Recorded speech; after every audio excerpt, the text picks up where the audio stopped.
Hello students, HK এডুহাব চ্যানেলে তোমাদের সবাইকে ওয়েলকাম জানাই। আজকে আমরা ক্লাস 6-এর পরিবেশ বিজ্ঞান বই থেকে সেকেন্ড সামেটিভ পরীক্ষার জন্য আমাদের সিলেবাসের যে চ্যাপ্টারগুলো আছে, দেখো আমরা জানি চ্যাপ্টার নাম্বার 4 থেকে চ্যাপ্টার নাম্বার 8 পর্যন্ত আছে। তার মধ্য থেকে আমাদের সেকেন্ড সামেটিভের প্রথম চ্যাপ্টার মানে 4 নম্বর চ্যাপ্টার শিলা ও খনিজ পদার্থ, এটা আমরা আজকের ক্লাসে আলোচনা করব। এবং আমাদের সেকেন্ড সামেটিভ পরীক্ষার জন্য এই চ্যাপ্টারটা ভীষণ একটা গুরুত্বপূর্ণ চ্যাপ্টার। এখান থেকে আমাদের বড় প্রশ্ন আসে, 2 মার্কসের প্রশ্ন আসে এবং 1 নম্বরের প্রশ্নও কিন্তু আসে। ওকে, 1 নম্বরের আমাদের এই চ্যাপ্টার থেকে এমসিকিউ আসে 4টে, 1 নম্বরের 2টো অতি সংক্ষিপ্ত প্রশ্ন আসে এবং 2 নম্বরের 2টো প্রশ্ন আসে। কেমন, এই চ্যাপ্টার থেকেই আমাদের সেকেন্ড সামেটিভ পরীক্ষার জন্য 10 নম্বর 10 মার্কস কিন্তু আমাদের এই চ্যাপ্টার থেকে আসে। তাহলে আমরা ভালো করে এই চ্যাপ্টারটা বুঝে নেব। যে কনসেপ্টগুলো আছে, যে বিষয়বস্তুগুলো আছে, সেগুলো আমরা একদম সহজ করে আমাদের ক্লাসে এক্সপ্লেন করব, যাতে করে যারাই আমাদের ক্লাসগুলো দেখবে যেন একবারে সমস্ত বিষয়বস্তু একদম সহজ করে বুঝতে পারো। সেটাই হচ্ছে আমাদের মেন লক্ষ্য।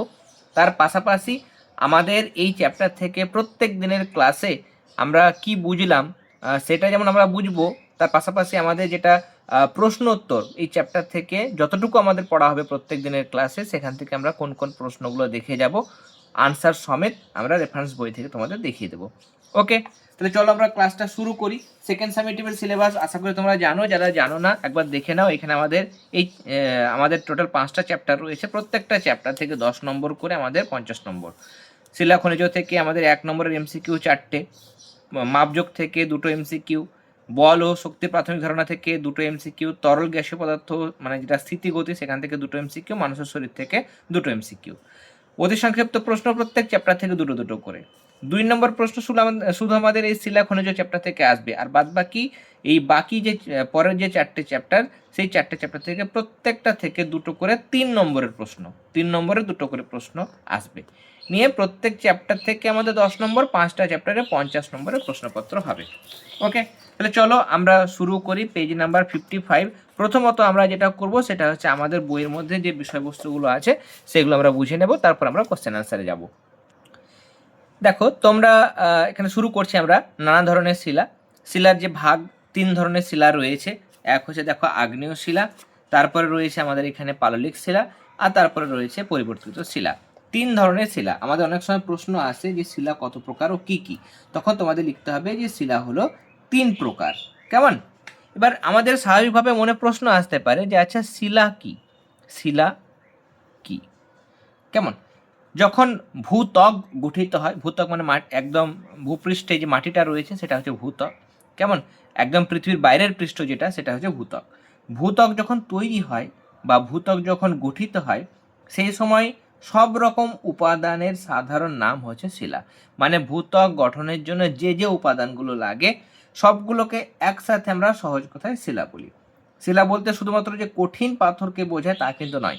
কেমন, শিলা মানে মনে হবে যে যেগুলো শক্ত পাথর রয়েছে সেগুলো হয়তো শুধু শিলা, কিন্তু সেগুলো যেমন শিলা, তার পাশাপাশি নুড়ি, কাকর, বালি, কাদা, যেগুলো ভূপৃষ্ঠ মানে যেগুলো নিয়ে ভূপৃষ্ঠটা তৈরি হয়, এগুলোকে আমরা এক কথায় বলবো শিলা।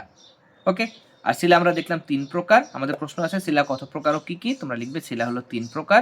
আগ্নেয় শিলা, তারপর আমাদের পরের পাতায় রয়েছে পাললিক শিলা, আর একটা হচ্ছে রূপান্তরিত শিলা বা পরিবর্তিত শিলা। ওকে, এবার এই শিলা আসলে তৈরি হয় কি করে, কিভাবে তৈরি হয়েছিল? যখন পৃথিবীর সৃষ্টি হয়, পৃথিবীর সৃষ্টির সময় পৃথিবীটা কেমন ছিল? একটা উত্তপ্ত গোলা ছিল, একটা উত্তপ্ত গোলা ছিল। কেমন, প্রচণ্ড উত্তপ্ত গোলা এবং গ্যাসীয় পিণ্ড ছিল। তারপর ধীরে ধীরে ধীরে সেটা তাপ ছাড়ে, তাপ ছেড়ে ছেড়ে শীতল হয় বা ঠান্ডা হয়। কেমন, নিয়ে প্রথম দিকে কি ছিল? সব কিছু গলিত অবস্থায় ছিল, মানে পাথর বলো, লোহা বলো, সবগুলো গলিত অবস্থায় ছিল। কেমন, এবার তারপরে পৃথিবী ধীরে ধীরে যত ঠান্ডা হয় তত ওপরের যে অংশগুলো আছে, পৃথিবীর ওপরে যে অংশগুলো আছে, সেগুলো কি হয়? তাপ ছেড়ে সেগুলো মানে গরম ছিল, সব কিছু গলেছিল। এবার ধীরে ধীরে সেগুলো কি হয়? জমাট বাঁধে, শক্ত হয়, নিয়ে উপরের যে ভূত্বক সেটা কিন্তু গঠন করে। কেমন, এরকম ভাবেই কিন্তু পৃথিবীর ওপরের অংশে যেটা শক্ত খোলক সেটা তৈরি হয়েছে। ওকে, এবার আগ্নেয় শিলা কি? আগ্নেয় শিলা মানে এখানে তোমরা দেখতে পাচ্ছ যে আগ্নেয়গিরি, আগ্নেয়গিরি তোমরা জানো, এগুলো হচ্ছে আগ্নেয়গিরি। কেমন, এই আগ্নেয়গিরি থেকে লাভা শক্ত হয়ে এগুলো তৈরি হয়। এখন আমরা দেখি পৃথিবীর ওপর পিঠটা শক্ত মাটি আর শিলা দিয়ে তৈরি। তাহলে পৃথিবীর উপরের ত্বক যেখানে আমাদের বাড়িঘর তৈরি হয়, রাস্তাঘাট থাকে, আমরা হাঁটাচলা করি, সেগুলোই হচ্ছে ভূত্বক। কেমন? সেগুলো মাটি আর শিলা দিয়ে তৈরি। কিন্তু পৃথিবীর সৃষ্টির পরে এরকম ছিল কি? মনে করা হয় তখন পুরোটাই ছিল খুব গরম আর গলে যাওয়া শিলা দিয়ে তৈরি, যেটা আমি বললাম।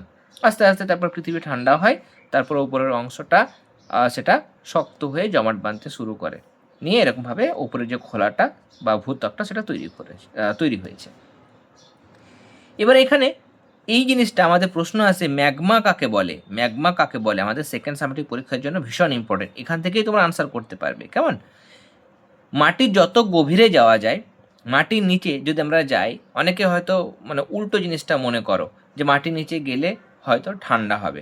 ঠান্ডা কিন্তু হয় না। মাটি থেকে যত নিচে যাওয়া হয় তত কিন্তু গরম বাড়ে, উষ্ণতা বাড়ে। যারা কারো মানে যদি আত্মীয় স্বজন কেউ যদি খনি অঞ্চলে কাজ করে, কয়লা খনিতে কাজ করে, জিজ্ঞাসা করবে কয়লা খনির ভেতরে কিন্তু গরম। কেমন? তাহলে মাটির যত নিচে যাওয়া যায় উষ্ণতা কিন্তু বাড়ে, আর মাটির নিচে যত যাব তত চাপও বাড়বে। কেমন? ধরো এটা মাটির উপরের ত্বক, তার নিচে এখানে চাপটা বেশি হবে যেহেতু উপরে মাটি রয়েছে। আরও নিচে যদি যাই, আমরা এত নিচে চলে যাই, এত নিচে যাই, তাহলে এর উপরে এতগুলো মাটি রয়েছে, তাহলে তার চাপটা বেশি হবে। যত নিচে যাব তত আমরা চাপটা বেশি পাবো। তাহলে যত মাটির গভীরে যাব, কেমন, খনির মধ্যে যদি আমরা যাই, তাহলে সেখানে চাপ এবং উষ্ণতা কিন্তু বাড়ে।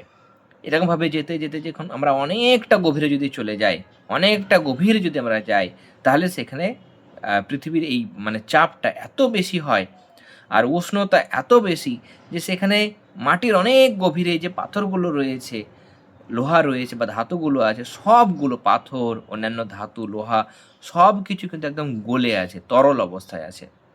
তাহলে এই যে পাথর বলো, লোহা বা অন্যান্য ধাতু সব যে মাটির গভীরে তরল অবস্থায় আছে, গলে আছে, এই গলিত জিনিসগুলোকে একসাথে আমরা কি বলবো?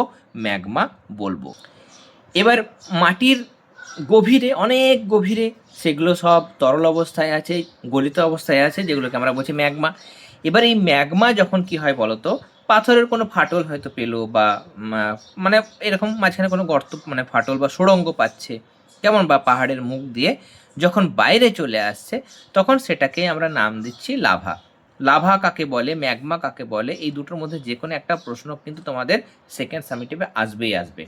ওকে, তাহলে ম্যাগমা আর লাভা দুটোই কিন্তু একই জিনিস। তোমার যেমন বাড়িতে হয়তো ডাকনাম রয়েছে একটা, তো বাড়িতে তোমাকে ডাকনাম দিয়ে হয়তো ডাকছে, কিন্তু স্কুলে তোমার একটা খাতা কলমে রাখা একটা নাম রয়েছে, সেই নামে তোমাকে ডাকা হয়। সেই রকম ম্যাগমা লাভা কিন্তু একই জিনিস।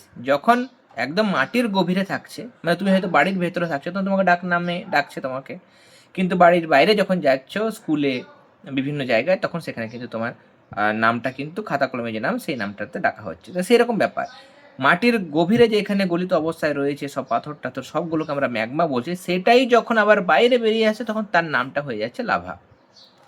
ওকে, তাহলে আমরা এখান থেকে কিন্তু প্রশ্ন করব ম্যাগমা কাকে বলে, লাভা কাকে বলে, এটা কিন্তু আমাদের প্রশ্ন আসবে। তাহলে ম্যাগমা সংজ্ঞাটা এটা দেবে, আর লাভাটা তোমরা এখান থেকে বলতে পারো, যে এখান থেকে শুরু করতে পারো যে ম্যাগমা যখন কোনো পাথরের ফাটল বা পাহাড়ের মুখ দিয়ে বেরিয়ে আসে তখন তাকে বলে লাভা।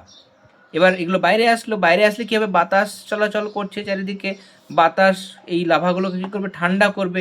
ঠান্ডা হয়ে গেলে, লাভা যখন ঠান্ডা হবে তখন ওই তরল জিনিসগুলো শক্ত হবে, জমাট বাঁধবে, জমাট বেঁধেই কিন্তু আগ্নেয় শিলা তৈরি করবে।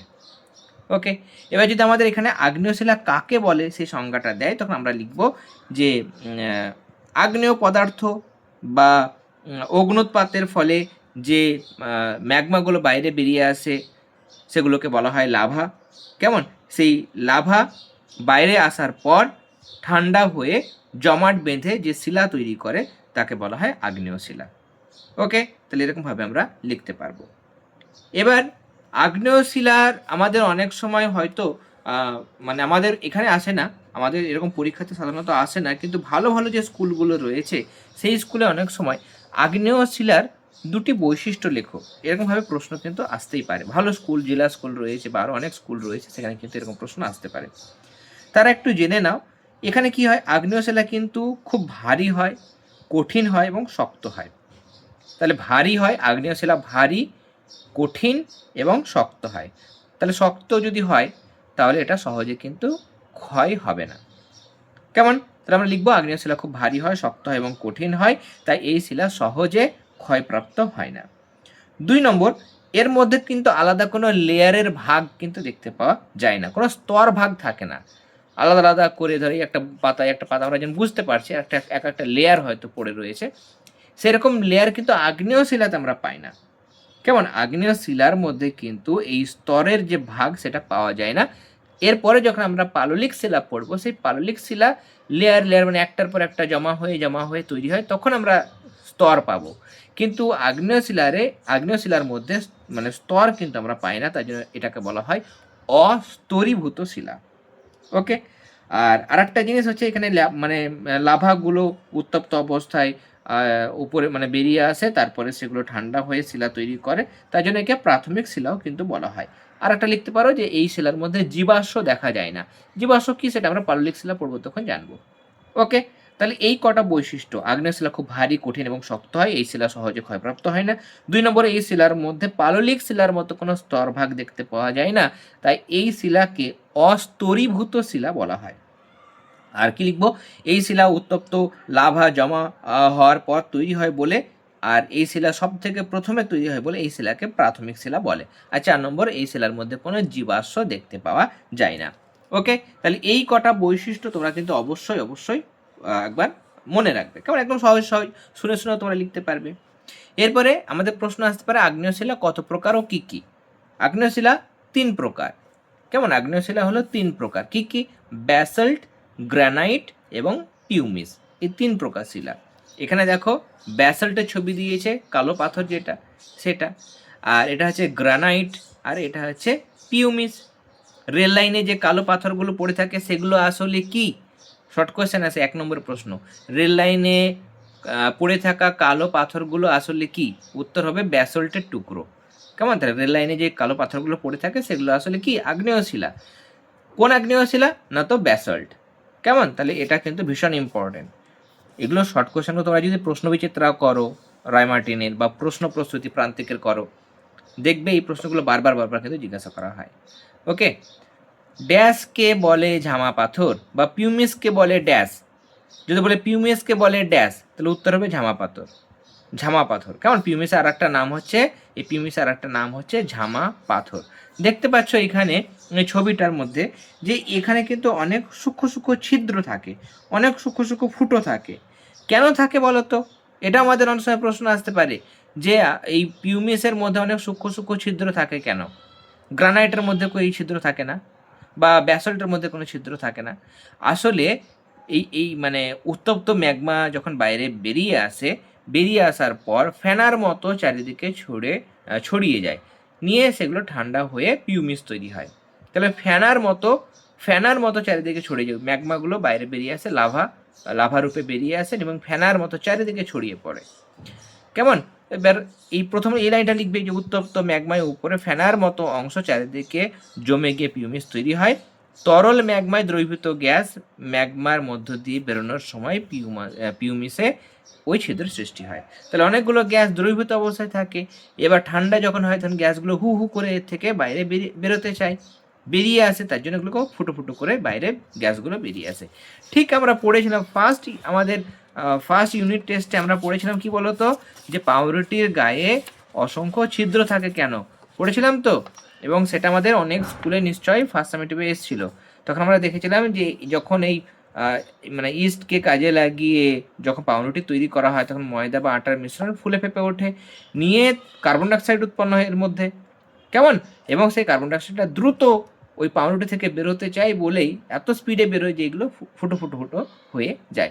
এখানেও তাই, এই উত্তপ্ত ম্যাগমাগুলো ফেনার আকারে ভূপৃষ্ঠে জমা হয়ে আগ্নেয় শিলা তৈরি করে, বা এখানে পিউমিস শিলা তৈরি করে, এবং তরল ম্যাগমার মধ্যে যেহেতু গ্যাস দ্রবীভূত অবস্থায় থাকে, তখন ওই গ্যাস দ্রুত ওই শিলা থেকে বের হতে চায় বলেই ওই পিউমিসের মধ্যে অসংখ্য সূক্ষ্ম সূক্ষ্ম ছিদ্র থাকে।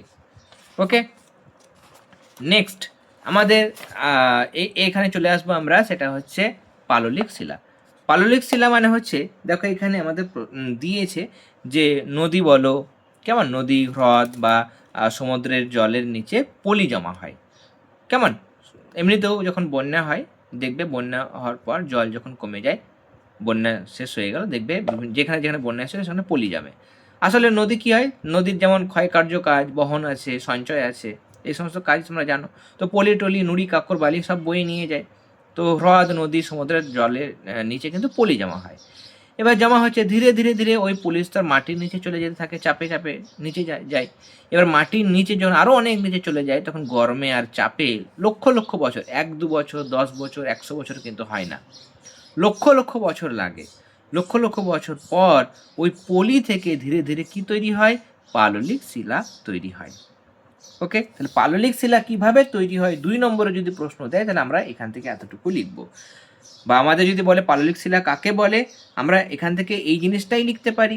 বা আমরা বলতে পারি যে সমুদ্রের বুকে বা বিশাল জলাশয়ের তলদেশে যখন পলি জমাট বাঁধে, তখন মাটির অত্যধিক চাপ এবং তাপের প্রভাবে তুলনামূলক নরম এবং স্তরযুক্ত সছিদ্র শিলা গঠিত হয়। সছিদ্র মানে ছিদ্র থাকে এর মধ্যে, এবং স্তর থাকে, তাহলে স্তরযুক্ত সছিদ্র শিলা তৈরি হয়। সেই শিলাকে পাললিক শিলা বলে। বা এখান থেকে এই জিনিসটা যেটা দিয়েছে সেটাভাবেও লিখতে পারো, কেমন সহজ করে নিজের ভাষাতেও লিখতে পারো। জলের নিচে এ পাললিক শিলা তৈরি হয়, অনেক সময় এতে মাছ, শামুক এই সমস্তগুলো কিন্তু আটকে যায়, নিয়ে লক্ষ লক্ষ বছর পর তাদের যেগুলো জৈব অংশ সেগুলো পচে যায়, কেমন, কিন্তু সব বাকি হাড় বলো বা সেগুলো কিন্তু থেকে যায়। তাহলে ইত্যাদির পাথর হয়ে যাওয়া যেটা দেহাবশেষ, সেটাকে কি বলা হয়, সেটাকে বলা হয় ফসিল। ফসিল বা জীবাশ্ম বলা হয়। কেমন, 3 ধরনের পাললিক শিলা উদাহরণ হচ্ছে বেলে পাথর, একটা হচ্ছে শেল, আর একটা হচ্ছে চুনা পাথর। আমরা এখানে যে জীবাশ্মটার কথা বলা হয়েছে, ফসিল বা জীবাশ্ম, সেটা আমরা পড়বো জীবযুক্ত অশ্ব। জীব এবং অশ্ব মানে হচ্ছে পাথর, পাথরে পরিণত হয়। আসলে কি হয় বলতো, কোটি কোটি বছর ধরে মানে এই যে সমুদ্র নিচে পলিগুলো জমা হয়, কিন্তু সমুদ্রের মধ্যে বা যে কোনো জলাশয়ের মধ্যে শামুক থাকতে পারে, মাছ থাকতে পারে, সাপ থাকতে পারে। তো সেগুলো যখন চাপা পড়ে সেগুলো মারা যায়। মারা যাওয়ার পর সেগুলো মাটির নিচে চাপে থাকতে থাকতে তাদের দেহের নানান কিন্তু পরিবর্তন ঘটে, বিভিন্ন রকম রাসায়নিক পরিবর্তন ঘটে, তাদের যেটা নরম অংশ সেগুলো কিন্তু নষ্ট হয়ে যায়। তারপরে তার উপর পলি জমে, নিয়ে লক্ষ লক্ষ বছর ধরে মাটির চাপ এবং তাপের প্রভাবে সেগুলো কিন্তু পাথরে পরিণত হয়। যে অংশটা পড়ে থাকে সেটা পাথরে পরিণত হয় এবং একটা দেহের একটা ছাপ পড়ে যায়। সেটাই আসলে হচ্ছে জীবাশ্ম। আমরা পড়বো, আমাদের আছে আলাদা করে, কেমন। আর 3 ধরনের পাললিক শিলার উদাহরণ হলো বেলে পাথর, শেল, চুনা পাথর। তোমাকে এরকমভাবে অপশান দিতে পারে, কেমন, যে কোনটি পাললিক শিলা। তোমাকে অপশান দিয়েছে চুনা পাথর, একটা দিয়েছে গ্রানাইট, একটা দিয়েছে ব্যাসল্ট, আর একটা দিয়েছে হয়তো নিস। কেমন, চুনা পাথর, বেলে পাথর, সেল এগুলো হচ্ছে পাললিক শিলা। কেমন, নিস, স্লেট, কেমন, নিস, স্লেট এগুলো হচ্ছে পরিবর্তিত শিলা, আমরা দেখব। ওকে, মার্বেল এগুলো হচ্ছে পরিবর্তিত শিলা। তো পাললিক শিলা কাকে বলে বা কিভাবে তৈরি হয়, আর পাললিক শিলার উদাহরণ, ফসিল বা জীবাশ্ম, সেটা আমরা পরেও পড়ব। নেক্সট আমাদের হচ্ছে পরিবর্তিত শিলা, বা এর আর একটা নাম হচ্ছে রূপান্তরিত শিলা। কেমন, আগ্নেয় শিলা হতে পারে বা পাললিক শিলা হতে পারে, মানে আগে যে দুটো শিলা আমরা পড়লাম, আগ্নেয় শিলা পড়লাম, পাললিক শিলা, এই আগ্নেয় শিলা হয়তো আরও চাপে তাপে পরিবর্তিত হয়ে যে শিলা তৈরি করে, তাহলে সেটা পরিবর্তিত শিলা। বা পাললিক শিলা আরও চাপে তাপে পরিবর্তিত হয়ে আবার অন্য একটা শিলায় পরিণত হয়ে গেল, সেটা হচ্ছে পরিবর্তিত শিলা বা রূপান্তরিত শিলা। মানে আগের দুটো শিলা, পাললিক শিলা আর রূপান্তরিত শিলা, এই দুটো শিলা, কেমন, আগ্নেয় শিলা আর পাললিক শিলা, এগুলো মাটির মানে গভীরে গরমে আর চাপে বদলে গিয়ে পরিবর্তিত হয়ে যে শিলা তৈরি করে সেটাকে বলা হয় পরিবর্তিত শিলা, বা এর আর একটা নাম হচ্ছে রূপান্তরিত শিলা। তাহলে নানা রকম প্রাকৃতিক শক্তির প্রভাবে যখন লক্ষ লক্ষ বছর ধরে বা বহু সময় ধরে ভূপৃষ্ঠের যে আগ্নেয় শিলা বা পাললিক শিলা সেগুলো মাটির চাপ এবং তাপের প্রভাবে রাসায়নিক বিক্রিয়ার মাধ্যমে যখন নতুন শিলায় পরিণত হয়, তখন তাকে বলা হয় রূপান্তরিত শিলা বা পরিবর্তিত শিলা। ওকে, এবার মার্বেলটা ছিল, মার্বেল এরকম একটা পরিবর্তিত শিলা। হ্যাঁ, চুনা পাথর ছিল একটা পাললিক শিলা। চুনা পাথর ছিল একটা কি পাললিক শিলা, সেটা চাপে তাপে পরিবর্তিত হয়ে কিসে পরিণত হয় না, তো মার্বেলে পরিণত হয়। তাহলে মার্বেল একটা পাললিক শিলার রূপান্তরিত শিলার উদাহরণ। তারপরে বলেছে সেলের পরিবর্তনে তৈরি হয় স্লেট। সেল একটা পাললিক শিলা, সেটা পরে আবার রূপান্তরিত শিলায় পরিণত হয়, তখন তার নাম হয়ে যায় স্লেট। এটা ছোটবেলায় তোমরা লিখেছো স্লেটের মধ্যে। অনেকেই লিখেছে, এখনকার ছেলেমেয়েরা লেখে না, কিন্তু আগে আগে কিন্তু এটা ইউজ হতো, ব্যবহার করা হতো। গ্রানাইট যেটা আমরা দেখেছিলাম যে আগ্নেয় শিলা, কেমন, এই যে গ্রানাইট শিলা, আগ্নেয় শিলা, কেমন, এই আগ্নেয় শিলাটা, গ্রানাইটটা, আগ্নেয় শিলাটা আরও চাপে চাপে পরিবর্তিত হয়ে নিজ শিলায় পরিণত হয়। তাহলে আমাদের এখানে পরিবর্তিত শিলা কাকে বলে? পরিবর্তিত শিলার উদাহরণ কী হবে? মার্বেল, স্লেট, নিস। যদি বলে কোন শিলা পরিবর্তিত হয়ে মার্বেলে পরিণত হয়, উত্তর হবে এখানে কি? চুনাপাথর। বা ঘুরিয়ে বলতে পারে, চুনাপাথর পরিবর্তিত হয়ে কোন শিলায় পরিণত হয়? মার্বেল। কোন শিলার পরিবর্তনে স্লেট তৈরি হয়? না তো সেল। ঘুরিয়ে বলতে পারে, সেল পরিবর্তিত হয়ে কোন শিলায় পরিণত হয়? স্লেট। গ্রানাইট পরিবর্তিত হয়ে কি তৈরি হয়? নিস। বা কোন শিলা পরিবর্তিত হয়ে নিস তৈরি হয়? না তো গ্রানাইট। এরকমভাবে কিন্তু আমাদের প্রশ্ন আছে। আমরা পেজ নাম্বার 56 পর্যন্ত আজকে আলোচনা করলাম। কেমন? এবার তোমরা দুই একটা শর্ট কোয়েশ্চেন বা এমসিকিউ এগুলো একবার দেখে নাও। কেমন? আমি এটা আজকে পারুলের বই থেকে দেখাচ্ছি। রায়মার্টিনের বই রয়েছে, তোমরা যদি চাও রায়মার্টিন থেকে তোমাদের দেখিয়ে দেবো। কেমন? আজকের ক্লাস থেকে কিছু কিছু প্রশ্ন, যেমন দেখো, পৃথিবীর গভীরে তরল অবস্থায় থাকা পাথর, সেটাকে আমরা কি বলি? ম্যাগমা বলি। রেল লাইনে যেটা কালো পাথর, সেটা আসলে কি? ব্যাসল্টের টুকরো, সেটা আজকের ক্লাসে আমরা দেখলাম। অনেক ছিদ্র কার মধ্যে থাকে? পিউমিসের মধ্যে থাকে, সেটাও দেখলাম। কোনটি পাললিক শিলা নয়?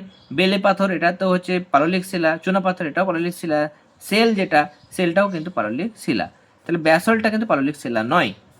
কেমন? ব্যাসল্টটা কি? ব্যাসল্টটা হচ্ছে আগ্নেয় শিলা। এরপরে সেল কিসে পরিণত হয়? সেল, এই যে এখানে দেওয়া হয়েছে, সেলটা স্লেটে পরিণত হয়, তাহলে সেলটা স্লেটে পরিণত হয়, এটা। ওকে, বাকি প্রশ্নগুলো হয়নি, আমরা এখানে এই 1 নম্বরের কিছু প্রশ্ন দেখে নেব। 1 নম্বরের আজকের ক্লাসে যেগুলো হয়েছে। আচ্ছা, মাটির গভীরতা বাড়লে, কেমন, বৃদ্ধিতে লেখা আছে, তুমি বাড়লে লিখতে পারো। কেমন? মাটির গভীরতা বাড়লে, সহজ করে লিখবে কিন্তু সঠিক লিখবে। গভীরতা বাড়লে চাপ আর উষ্ণতা বাড়ে। পৃথিবীর গভীরে তরল অবস্থায় থাকা পাথরকে আমরা কি বলবো? যেটা নিচে থাকে, তরল অবস্থায় থাকা পাথর, সেটা হচ্ছে ম্যাগমা। আর যখন উপরে উঠে আসবে তখন সেটা হবে লাভা। কেমন? ম্যাগমা যখন বাইরে বেরিয়ে আসে তখন তার নাম হয়ে যাবে লাভা। জমাট বাঁধা লাভাই হলো কি? আগ্নেয় শিলা। সেটাই পরে কিসে পরিণত হয়? আগ্নেয় শিলায় পরিণত হয়। ঝামা পাথর মানে কি? পিউমিস। কেমন? ঝামা পাথর মানে হচ্ছে পিউমিস। ঝামা পাথরে কি দেখা যায়? অসংখ্য ছিদ্র দেখা যায়। এগুলো ভীষণ ইম্পর্টেন্ট কোয়েশ্চেন। পৃথিবীর উপরে পৃষ্ঠে বেশিরভাগটাই এখানে কি থাকে? আগ্নেয় এবং পরিবর্তিত শিলা দিয়ে তৈরি। সেলের পর, এটা একটা ভালো প্রশ্ন, সেলের পরিবর্তিত কি তৈরি হয়? স্লেট তৈরি হয়। কেমন? এটাতে স্লেট তৈরি হয়। গ্রানাইটের ক্ষেত্রে আমরা দেখলাম নিস তৈরি হয়, তাহলে এখানে গ্রানাইটের ক্ষেত্রে আমরা দন্ত নয় দীর্ঘ দন্তস্ব নিস, এই বানানটা দিয়েছে বইয়ে, তাই জন্য আমি এটাই দিলাম। ওকে, আর এখানে 1 নম্বর প্রশ্নের মধ্যে আমাদের কিছু কিছু প্রশ্ন তোমরা করতে পারো। ম্যাগমা কি? বই থেকে করবে, টেক্সট বই থেকে করবে। লাভা কি? জমাট বাঁধা লাভাকে আগ্নেয় শিলা বলে। পিউমিস অনেক ছিদ্র থাকে দেখলে। পিউমিস অপর নাম হচ্ছে ঝামা পাথর। কেমন? জীবাশ্ম কোন শিলায় দেখতে পাওয়া যায়? পাললিক শিলায়। আর বাদবাকিগুলো কিন্তু আমাদের আজকের ক্লাস এখনো হয়নি। ওকে, 2 নম্বরে যদি প্রশ্ন দেখতে চাও, তাহলে শিলা কাকে বলে দেখতে পারো, শিলা কত প্রকার, এই দুটো এখান থেকেই করবে, বা অন্য কোনো সহায়িকা বই থেকে করতে পারো। আগ্নেয় শিলা কত প্রকার, কী বই থেকে করতে পারো। পিউমিস কীভাবে তৈরি হয়, সেটাও বই থেকে করতে পারো। পিউমিস পাথরে কেন ছিদ্র সৃষ্টি হয়, সেটা আমি বলে দিয়েছি, সেখান থেকে করতে পারো। আগ্নেয় শিলা, পাললিক শিলা কাকে বলে, কেমন, পরিবর্তিত শিলা কাকে বলে, দুটো পাললিক শিলার উদাহরণ, প্রত্যেকটার, আগ্নেয় শিলা দুটো উদাহরণ, পাললিক শিলা, রূপান্তরিত শিলা, প্রত্যেকটার দুটো করে উদাহরণ করে যাবে। ওকে, তাহলে আজকে আমরা দেখো পেজ নাম্বার 56 পর্যন্ত আলোচনা করলাম। তোমাদের ক্লাস 6-এর সেকেন্ড সামেটিভের সিলেবাসের সম্পূর্ণ যা কিছু রয়েছে, আমাদের 5টা চ্যাপ্টার, সবগুলো আমরা ক্লাস প্রোভাইড করব। তাই সেগুলো দেখার জন্য যারা এখনও পর্যন্ত চ্যানেলটি সাবস্ক্রাইব করনি, অবশ্যই সাবস্ক্রাইব করে নিও। আর ক্লাস ভালো লেগে থাকলে অবশ্যই ক্লাসগুলোতে লাইক দেবে, এবং বন্ধুদের সাথেও কিন্তু ক্লাসগুলো অবশ্যই শেয়ার করে নেবে। কেমন? তাহলে আজকের ক্লাস আমরা এখানেই শেষ করলাম। খুব শীঘ্রই আমরা পরবর্তী ক্লাসটা প্রোভাইড করব। তাহলে তোমরা সবাই খুব ভালো থেকো। সবাইকে অল দ্য ভেরি বেস্ট।